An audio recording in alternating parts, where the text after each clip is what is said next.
بنی اسرائیل میں ایک نوجوان بہت ہی زیادہ حسین و جمیل عورت تھی جو بد کردار تھی، بد چلن تھی اور فاحشہ تھی۔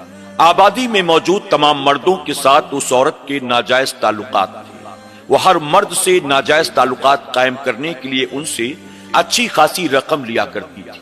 اس طرح سے بدکاری کر کر کے وہ بہت زیادہ مالدار بن چکی تھی۔ اس نے اپنی خاطر آبادی میں ایک محل تیار کروایا تھا اور اس محل کے اندر اس نے ایک سونے کا تخت بھی بنوایا تھا۔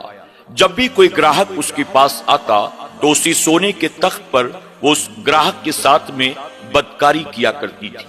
ایک مرتبہ وہ عورت سج سنور کر اپنے سونے کے تخت پر محل کا دروازہ کھول کر بیٹھی گراہک کے آنے کا انتظار کر رہی تھی۔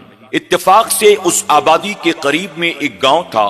اس گاؤں میں رہنے والا ایک عابد نوجوان اس آبادی سے گزر رہا تھا۔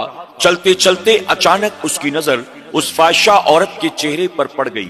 اس عابد نوجوان نے جیسے ہی پہلی مرتبہ اس فاحشہ عورت کے چہرے کو دیکھا، اس کے دل میں اس عورت کے لیے محبت پیدا ہو گئی۔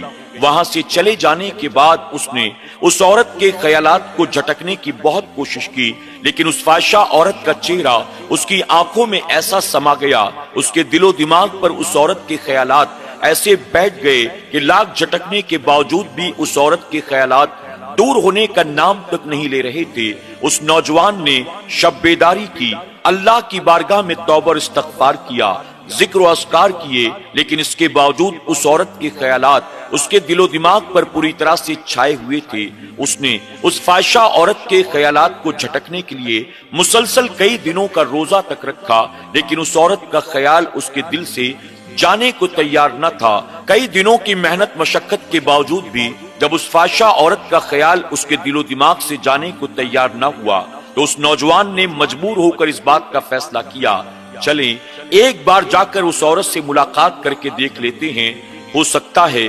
خواہشات کے پورا ہو جانے کے بعد اس عورت کا خیال دل و دماغ سے جاتا رہے۔ اب اس عابد نوجوان نے اس عورت کے بارے میں یہ معلوم کیا کہ یہ عورت اپنی زندگی کی ایک رات کسی کے حوالے کرنے کے لیے کتنی رقم لیتی ہے۔ لوگوں نے رقم بتا دی، اس نوجوان نے محنت مزدوری کی، اس کے پاس جو کچھ بھی جمع پونجی تھی سارا سرمایہ اپنے ساتھ لیا، اس عورت کے دروازے پر جا کر دستک دی۔ خادمہ نے دروازہ کھولا۔ اب اس نوجوان نے اپنے آنے کا مقصد بیان کیا، گھر کے اندر داخل ہو کر اس فاحشہ عورت کے حوالے ساری رقم کر دی اور اس کے بعد کہا، آج کی ایک رات تو میرے حوالے کر دے۔ اس عورت نے اس نوجوان عابد کے ہاتھوں کو پکڑا، اسے لے جا کر سونے کے تخت پر بٹھا دیا، کہا کچھ دیر تک میرا انتظار کر، میں ابھی تیرے لیے تیار ہو کر یعنی سج سنور کر آتی ہوں۔ اب نوجوان کو اس کمرے میں سونے کے تخت پر بٹھا کر وہ اندر چلی جاتی ہے۔ نوجوان کچھ دیر تک بیٹھا رہا، اس کے بعد اچانک اس کے دل میں خوف خدا پیدا ہوا۔ اس نے اپنے اس وقت کو یاد کیا جب راتوں کو اللہ کی بارگاہ میں وہ گڑ گڑاتا تھا، توبہ استغفار کرتا تھا، مصلی پر بیٹھ کر اللہ کا ذکر کرتا تھا، کبھی قیام کرتا، کبھی اللہ کا سجدہ کرتا۔ اس نے اس وقت کو یاد کیا، وہ کیسا وقت تھا جب میں نیکوں کی محفل میں بیٹھا کرتا تھا، اللہ کی عبادت کرتا تھا، ذکر و اذکار کیا کرتا تھا، توبہ استغفار کیا کرتا تھا، اور آج میں کہاں آ کر بیٹھا ہوں، ایک فاحشہ عورت کے تخت پر۔ اللہ اکبر! نوجوان کے دل میں خوف خدا پیدا ہوا۔ ابھی وہ یہ سب کچھ سوچ رہا تھا، وہ فاحشہ عورت سج سنور کر کمرے میں آتی ہے، اس نوجوان کے قریب آ کر بیٹھ جاتی ہے۔ جیسے ہی وہ آ کر بیٹھی، نوجوان فوراً کھڑا ہو گیا اور کھڑا ہونے کے بعد کہتا ہے، میں نے جو کچھ بھی تمہیں دیا یہ سب تمہارا ہے، مجھے اجازت دو، میں یہاں سے جانا چاہتا ہوں۔ وہ عورت حیرت کے ساتھ کہتی ہے، لوگ میری ایک رات کو پانے کے لیے نہ جانے کتنے دن محنت مشقت کرتے ہیں، تب جا کر رقم اکٹھا ہوتی ہے، تب میں انہیں اپنی زندگی کی ایک رات دیتی ہوں۔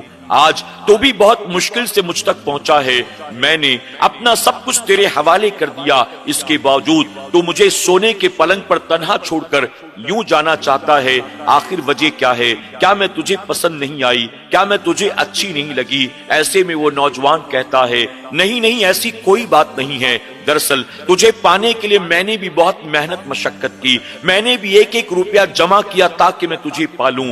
آج جب میں تجھ تک پہنچا تو نے اپنی زندگی کی ایک رات میرے نام بھی لکھ دی، لیکن اچانک میرے دل میں خوف خدا پیدا ہوا. مجھے قیامت کا دن یاد آتا ہے جب قیامت کے دن اللہ کی بارگاہ میں مجھے کھڑا کیا جائے گا حساب کتاب کے لیے, میری نیکی بدی کو تولا جائے گا.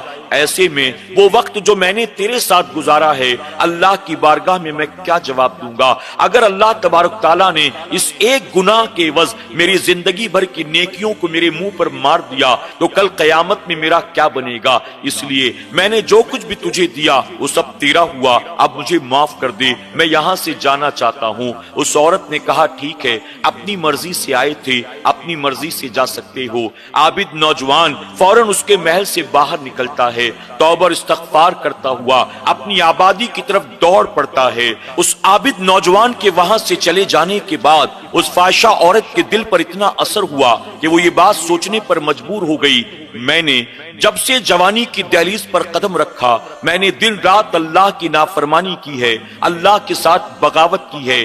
اللہ نے جن جن کاموں سے منع کیا میں نے وہ سارے کام کیے ہیں. نہ جانے کتنے مردوں کے ساتھ میرے ناجائز تعلقات ہیں. میں نے مال و دولت کمانے کے لیے دن رات اپنے جسم کا سودا کیا ہے. اور ایک طرف یہ نیک عابد نوجوان جس کی زندگی اللہ کی عبادت اور ریاضت میں گزر رہی ہے, تقوی و طہارت میں گزر رہی ہے, آج پہلی بار یہ میرے گھر کے اندر داخل ہوا, برائی کے ارادے سے داخل ہوا اور اس کے خوف خدا کا یہ عالم ہے. اس نے ابھی کوئی گناہ بھی نہ کیا کہ آخرت کے تصور نے اس کو گناہ سے بچا لیا اور گناہ کا ارادہ ترک کر کے خوف خدا کی بنیاد وہ عابد نوجوان الٹے قدم میرے گھر سے باہر نکل گیا. اور ایک میں ہوں دن رات گناہ کرنے کے باوجود میرے دل میں کبھی خوف خدا پیدا نہیں ہوا. اللہ اکبر. بزرگان دین فرماتے ہیں اس نیک عابد نوجوان کے چند لمحہ اس عورت کے ساتھ بیٹھنے پر اللہ نے اس پر ایسا فضل و کرم فرمایا, اس کے دل میں خوف خدا پیدا ہوا اور اللہ نے اسے بھی توبہ کی توفیق عطا کر دی.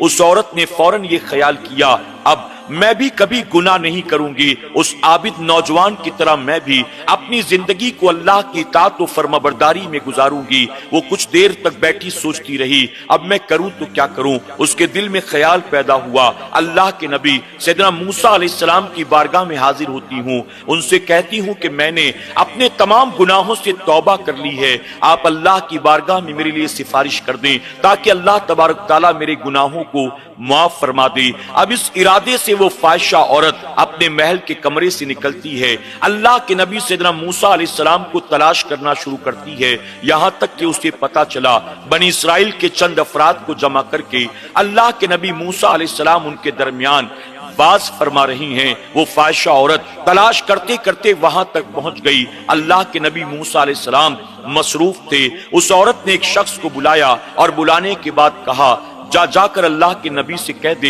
میں ان سے ملاقات کرنا چاہتی ہوں, میں ان سے کچھ ضروری بات کرنا چاہتی ہوں. وہ شخص اس عورت کے پاس سے ہوتا ہوا اللہ کے نبی سیدنا موسیٰ علیہ السلام کے پاس گیا اور اس نے لوگوں کے سامنے زور سے آواز لگا کر کہا اے اللہ کے نبی فلاں فاحشہ عورت آپ سے ملنے کے لیے آئی ہے, آپ سے کچھ ضروری بات کرنا چاہتی ہے. اللہ اکبر. جب مجمع والوں نے سنا فلاں فاحشہ عورت جو بڑی مشہور تھی, ہر کوئی اس کے بارے میں جانتا تھا, اکثر لوگوں کے اس کے ساتھ ناجائز تعلقات تھے, ہر کوئی پریشان ہو گیا. وہ عورت اپنے محل کے کمرے سے نکل کر اللہ کے نبی سے ملنے کے لیے کیوں آئی ہے؟ ہر کوئی حیرت کے ساتھ موسیٰ علیہ السلام کو دیکھنے لگا, یہاں تک کہ موسیٰ علیہ السلام کو جلال آ گیا. آپ نے پیغام لانے والے اس شخص سے کہا جا کر اس سے کہہ دے کہ نکل جا یہاں سے, میں تجھ سے نہ ملنا چاہتا ہوں نہ تجھ سے کوئی بات کرنا چاہتا ہوں. اب وہ شخص وہاں سے پلٹ کر گیا اور اس نے ایسے ہی جا کر اس فاحشہ عورت سے کہہ دیا. موسیٰ علیہ السلام غصے میں تھے, جب انہوں نے تیرا نام سنا تو ڈانٹتے ہوئے کہا جا کر کہہ دے کہ نکل جائے وہ یہاں سے, میں اس سے نہ ملنا چاہتا ہوں نہ اس سے بات کرنا چاہتا ہوں. جب اس عورت نے یہ سنا اس کے دل کو چوٹ لگی, آنکھوں سے آنسو جاری ہو گیا, روتی بلکتی دوبارہ اپنے محل کی طرف چل پڑی. اب اپنے گھر آنے کے بعد اسی تخت پر بیٹھ کر زاروں قطار روتی رہی اور وہ سوچتی رہی اب میں آخر کروں تو کیا کروں, میں آخر جاؤں تو کہاں جاؤں. اس نے اپنا مصلی بچھایا اور مصلی بچھا کر رب کی بارگاہ میں گڑ گڑاتی رہی, توبہ اور استغفار کرتی رہی, شرم و ندامت کے آنسو بہاتی رہی, یہاں تک کہ پوری رات توبہ کرتے کرتے صبح کا اجالا ہو گیا. اب جب صبح ہوئی تو اس کے دل میں خیال پیدا ہوا میں اکیلی عورت ہوں, میرے ساتھ میری میری ایک خادمہ کے علاوہ اور کوئی بھی نہیں ہے۔ کل تک جب لوگ میرے پاس آتے تھے منہ مانگی قیمت دے کر میرے ساتھ وقت گزارتے تھے، اب کوئی گراہک آئے گا اور میں اس سے کہوں گی میں نے رب کی بارگاہ میں رجوع کر لیا ہے، توبہ کر لی ہے، اب میں گناہ نہیں کروں گی، تو ہو سکتا ہے کہ وہ لوگ میرے ساتھ زبردستی کریں۔ اب میں کروں تو کیا کروں؟ آخر کار اس نے یہ فیصلہ کیا، میں اس محل کو چھوڑ کر، سونے کے تخت کو چھوڑ کر، میں اس آبادی کو چھوڑ کر کہیں اور چلی جاتی ہوں۔ اب اس ارادے کے ساتھ وہ اپنے گھر سے نکل پڑتی ہے۔ وہ راستے میں چلتی تو جا رہی تھی لیکن اسے پتا نہیں تھا میری منزل کیا ہے۔ کچھ دور چلتے چلتے اچانک اس کے دل میں خیال پیدا ہوا، جس نیک عابد نوجوان کی صحبت میں چند لمحے بیٹھنے کی یہ برکت ہے، اللہ نے مجھے گناہوں سے توبہ کی توفیق عطا کر دی، کیا ہی بہتر ہو اس نیک عابد نوجوان کے پاس ہی چلی جاتی ہوں، اس سے کہتی ہوں مجھے اپنے نکاح میں قبول کر لے، میں عمر بھر اس کی خدمت کر کے اللہ اور اس کے رسول کو راضی کرنا چاہتی ہوں، اپنی آخرت کو سنوارنا چاہتی ہوں، اپنے گناہوں کا کفارہ ادا کرنا چاہتی ہوں۔ آخرکار وہ تلاش کرتے کرتے اس نیک عابد نوجوان کے گاؤں تک پہنچ جاتی ہے۔ اب لوگوں سے اس عابد نوجوان کے بارے میں پتا کیا تو لوگوں نے بتایا یہ وقت اس کی عبادت کا ہے، اس وقت اس سے ملاقات ممکن نہیں، لیکن اگر تو واقعی ملنا چاہتی ہے جا کر اس کے گھر کے دروازے پر بیٹھ جا، جب بھی اس کا دروازہ کھلے گا اس سے ملاقات کر لینا۔ اب وہ عورت اس نیک عابد نوجوان سے ملاقات کرنے کے ارادے سے جا کر اس کے دروازے پر بیٹھ جاتی ہے، اس کا انتظار کرتی رہتی ہے۔ وقت گزرتا رہا یہاں تک کہ کئی گھنٹوں کے بعد آخرکار اس نیک عابد نوجوان کے گھر کا دروازہ کھلا۔ جیسے ہی دروازہ کھلا وہ عورت اس کے دروازے پر ادب کے ساتھ ہاتھ باندھے کھڑی ہو جاتی ہے۔ نیک عابد نوجوان کی نظر جب اس فاحشہ عورت کے چہرے پر پڑی، خوف خدا کی بنیاد وہ کانپ اٹھا۔ اللہ اکبر، کل تک میں اسے تلاش کرتا ہوا اس کے محل میں گیا تھا، آج یہ تلاش کرتی کرتی میرے گھر کے دروازے پر آ گئی ہے۔ میں نے اس عورت کے ساتھ جو وقت گزارا، میں نے اس سے جو گفتگو کی، اگر لوگوں کو اس کے بارے میں پتا چل جائے گا لوگ میرے بارے میں کیا سوچیں گے۔ میں بدنیتی کے ساتھ رقم لے کر اس کے گھر پہنچا تھا اور میں نیک عابد زاہد بنا بیٹھا ہوں، لوگ میرے بارے میں کیا کہیں گے۔ وہ نوجوان دیکھتا رہا، سوچتا رہا، اس کے دل و دماغ پر ایسا خوف خدا طاری ہوا، ایسا خوف خدا طاری ہوا، ایک چیخ ماری، زمین پر گرا، اس کے جسم سے روح پرواز کر گئی۔ اللہ اکبر، اپنی آنکھوں کے سامنے اس نیک عابد نوجوان کو یوں تڑپتا مرتا دیکھ کر وہ عورت بھی زاروں قطار روتی رہی۔ آخرکار اس کے گھر والوں نے اٹھایا، کفن دفن کا اہتمام کیا۔ جب تمام لوگ کفن دفن سے فارغ ہو گئے تو اس عورت نے بہت ہمت کر کے اس نیک عابد نوجوان کے گھر والوں کو تمام واقعہ بتا دیا کہ کس طرح سے چند دنوں پہلے وہ نیک عابد نوجوان برائی کے ارادے سے اس عورت کے گھر پر آیا تھا، لیکن خوف خدا کی بنیاد اللہ تبارک تعالیٰ نے اسے برائی سے بچا لیا۔ وہ عورت کہتی ہے اس نیک عابد نوجوان کی صحبت میں چند لمحے بیٹھنے کی یہ برکت ہوئی، اللہ تبارک تعالیٰ نے مجھ گناہگار کو بھی توبہ کی توفیق عطا کر دی۔ اللہ کی بارگاہ میں سچے دل سے توبہ کر کے اپنی نئی زندگی کی شروعات کرنے کے ارادے سے میں اس عابد نوجوان کے پاس آئی تھی کہ اگر وہ مجھے اپنے نکاح میں قبول کر لے گا میں اپنی پوری زندگی اس کی خدمت کر کے اپنی آخرت کو سنوارنے کی کوشش کروں گی۔ لیکن اب اس نیک عابد نوجوان کا انتقال ہو گیا، اب اللہ ہی جانے کہ میرا کیا بنے گا۔ اس عورت سے تمام باتیں سننے کے بعد اس نیک عابد نوجوان کے گھر والے کہتے ہیں تجھے پریشان ہونے کی کوئی ضرورت نہیں ہے، اس نیک عابد نوجوان کا ایک چھوٹا بھائی ہے، وہ بھی بہت نیک ہے، ہم اس سے بات کرتے ہیں، ہمیں امید ہے کہ وہ تمہیں اپنے نکاح میں لینے کے لیے تیار ہو جائے گا۔ آخرکار گھر والوں نے اس عابد نوجوان کے چھوٹے بھائی سے بات کی، تمام معاملہ اس کے سامنے ترتیب وار بیان کر دیا۔ تمام باتیں سننے کے بعد اس عابد نوجوان کا چھوٹا بھائی کہنے لگا اگر اس عورت نے واقعی سچے دل سے اللہ کی بارگاہ میں توبہ کر لی ہے اور میرے بھائی کے پاس نکاح کے ارادے سے آئی تھی، میرا بھائی تو نہیں رہا، اب میں اسے اپنے نکاح میں لینے کے لیے تیار ہوں۔ اس طرح سے اس عورت کا نکاح اس نیک عابد نوجوان کے چھوٹے بھائی کے ساتھ کر دیا گیا۔ اللہ اکبر۔ ناظرین اکرام، آپ کو جان کر بڑا تعجب ہوگا، وہ عورت کل تک جو بدنام زمانہ تھی،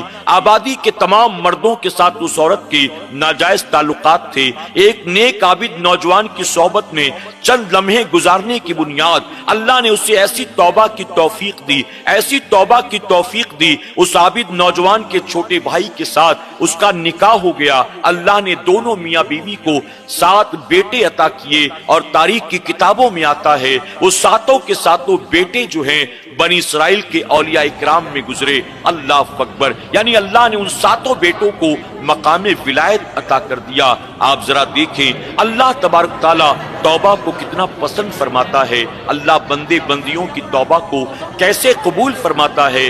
اللہ کی رحمت اتنی وسیع ہے کہ جب کوئی بندہ یا بندی عمر بھر گناہ کرنے کے بعد اپنے رب کی بارگاہ میں توبہ کرے، اللہ اس کی زندگی بھر کے گناہوں کو نہیں دیکھتا، اس کی رحمت بڑھ کر اپنے بندے یا بندی کو آغوش میں لے لیتی ہے، اللہ عمر بھر کے گناہوں کو بھی معاف فرماتا ہے، اللہ اسے عزت اور برکت اور جنت بھی عطا فرماتا ہے۔ اللہ رب العزت ہمیں اور آپ کو بھی اپنے آپ کو تمام طرح کے گناہوں سے بچانے، اللہ رسول کی نافرمانی اور بغاوت کے کاموں سے بچانے کی، نیکیاں کرنے کی توفیق عطا فرمائے، آمین یا رب العالمین۔